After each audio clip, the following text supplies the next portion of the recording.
So the Shabby Chic Sugar Shack came about when I had got the camper and I was going to share it with somebody, and we were going to kind of keep it neutral so that, the kids would be in it and stuff. And she decided not to. So I decided, since I like pink, it's going to be pink.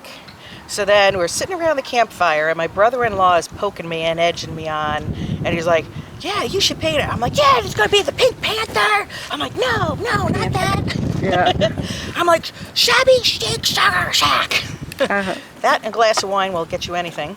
And so that's what it was. And then that became the saga where over the next 5 years, my husband would take about 2 weeks and gut one section at a time and repair it because it was rotted from the front to the back. So he would just spend 2 weeks doing nothing but that section of the camper. So over the years, I could take it a little further and a little further and a little further because it really wasn't, long distance was out of the question. It wasn't road How long is it? It is 30 feet. And what is it? It is a 1987 Award 730, which is a Canadian model. It is, it was their version of an ultralight, and it was very good. The only problem was this particular one was not maintained at all. It was on a seasonal site for years, and had been like tilted, and everything had rotted. They did terrible jobs fixing it.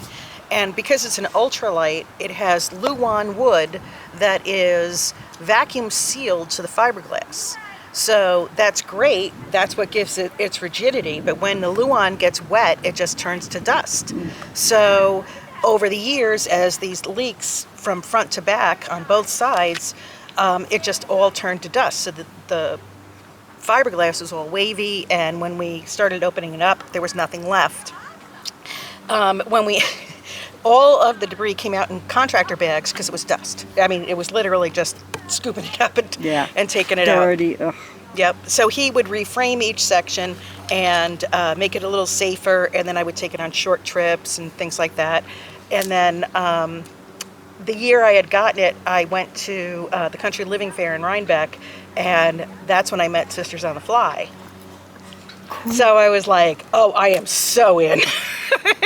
I found my tribe.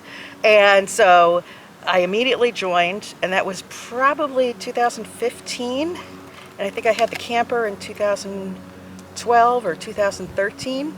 So, and that was it. I was in like Flynn. My husband got it ready for my first sister event, which was in Rhinebeck, which is only about 35 minutes away from my house. And which was really funny because he didn't want me to tow it. Mm-hmm. I'm like, fine. So he tows it to Rhinebeck. We're going through town, and he's painted it all pink for me. It's looking beautiful. It's not pretty on the inside yet. It's got a long way to go, but you can't miss it going down the road. So we're going down the road, and we're passing a friend's house, and he's driving, and I'm in the front seat of the pickup truck, and I open the window. I'm like, hey, Tom! My husband's like, oh, God.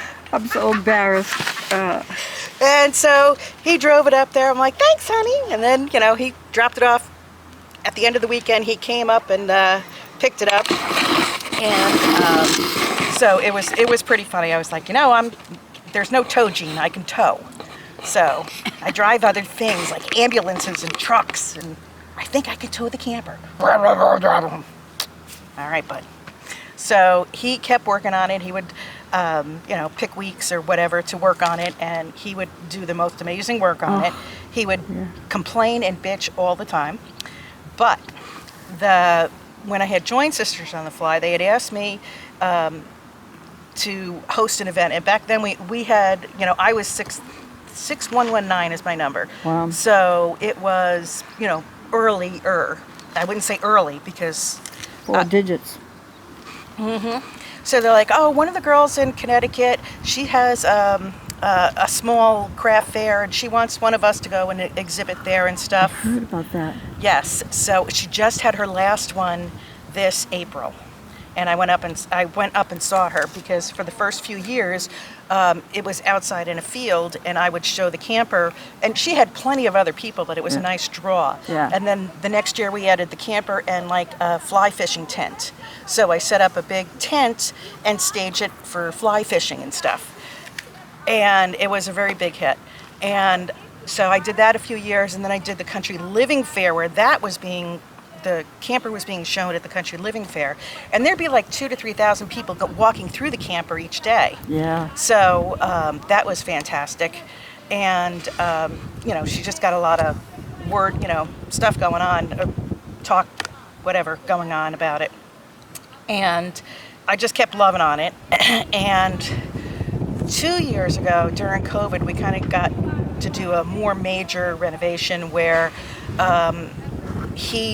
the last section, which is where the little dinette was the last rotted section that had to come out.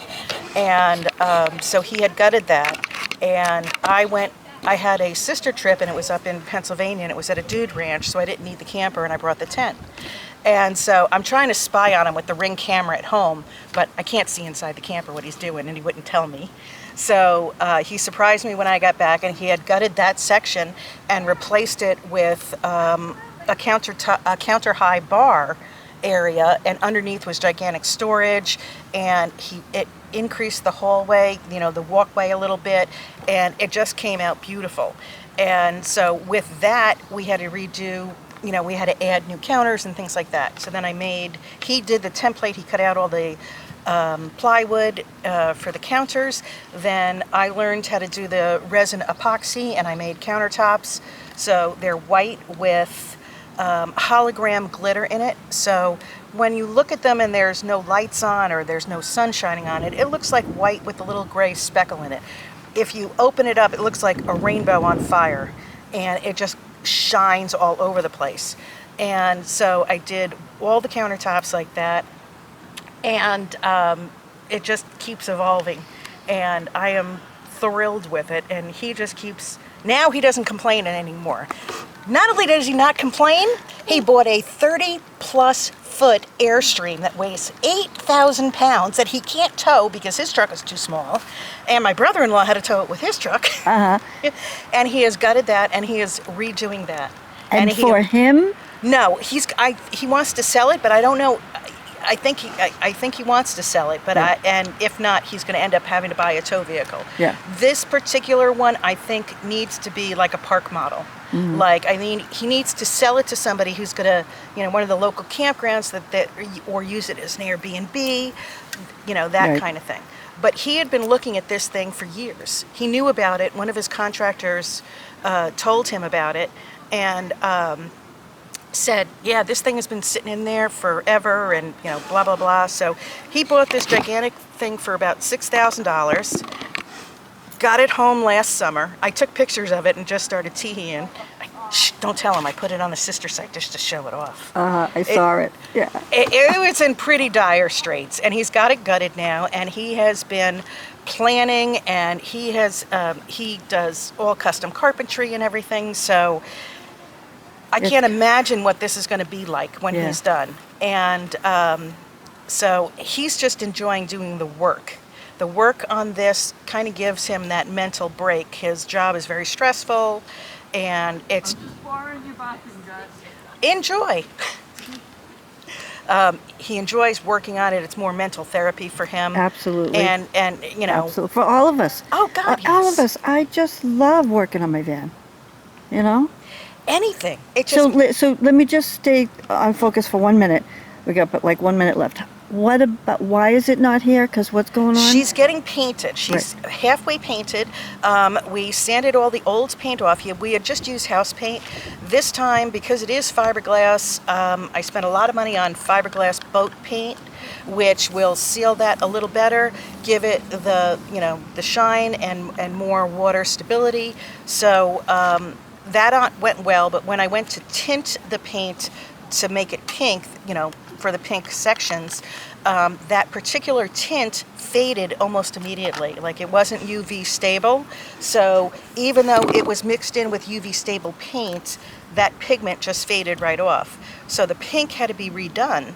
And when that happened, the weather was too cold. You have to have just the right humidity and just the right temperature in order to do that outside. So we're just getting to the part now where we can do that again. So, but she's halfway painted. Her trim, all the trim pieces are done. She's got all of her original black back on. Like, you know, she had black definitions. So like now she looks like she's got her mascara on and her eyeliner, and it's just going to be adorable. At the end of this video, I'm going to put pictures that I have. I got a million of them. Yeah, yeah. And if you send me something new, we'll put a new where you're at on it, so Yes, that when I will. I put this on. I have, what I'm going to do is my niece has set me up a website. Good. Like that I can make a QR code. So like on the back of the camper, there'll be a QR code. And so when I'm on the road, they can look at the pictures of it.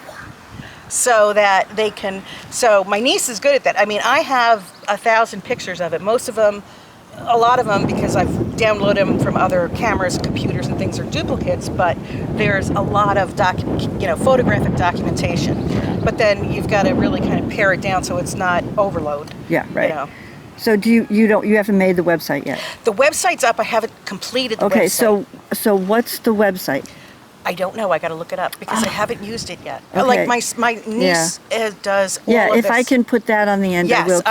I will do that. Too. So I'm just going to close, and I'm going to say thanks everybody for tuning in, and I'll see you. Remember to like that button down below and subscribe. Okay, bye. Awesome. Me and my pink